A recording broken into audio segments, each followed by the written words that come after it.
So this will be the solution to question 9 on exam 1 winter 21 116, and this we're moving into this question was eventually moving out of chapter 14 into chapter 15 and looking at the speed of sound in a gas. So the other big topic covered in that particular section is the speed of sound on a string. So I was probably going to pick one or the other ideas. So this time I picked the speed of sound in a gas, which is dependent on the sort of type of gas, whether it's monatomic, diatomic, triatomic, and so on. That's the quantity gamma here. The gas constant times the temperature in Kelvin divided by the molar mass.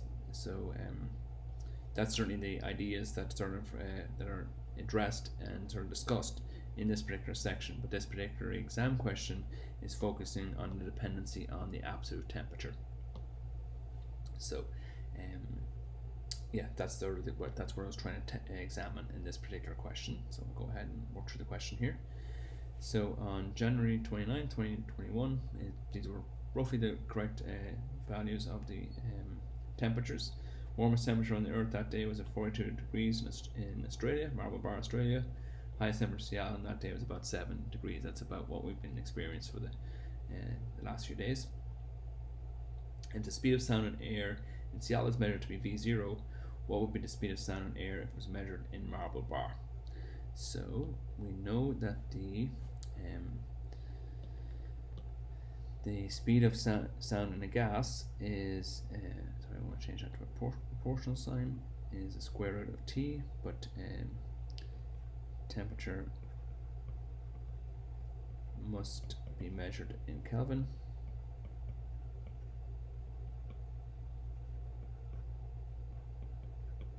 So that's the key idea here. So 7 degrees to 42 degrees is a factor of 6, an increase of factor of 6 in degrees, but it's a very small change in absolute temperature in Kelvin. So we're barely changing, and plus we have to take the square root. So the correct answer, the V in Marble Bar, would be the square root of, if I add 273 and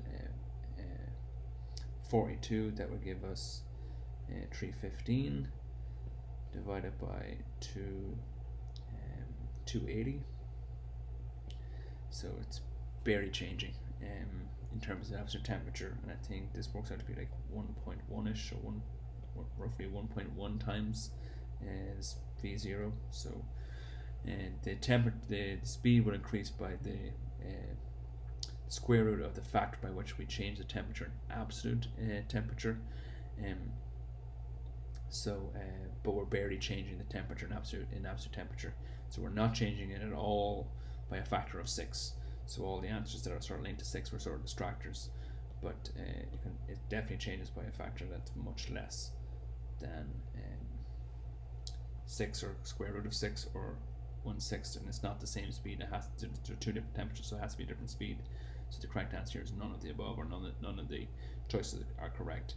So it changed around sort of I think it's 1.06, but the two sig figs is sort of 1.1. So it's a very small percentage change in the speed of sound, given that sort of factor of 6 change in the degrees Celsius. You need a much larger, not achievable on Earth, differences to change the speed of sound by a factor of 6, or even a factor of the square root of 6. So yeah, so none of the above is the correct answer. Okay, I'll wrap that one up there and follow up with question 10.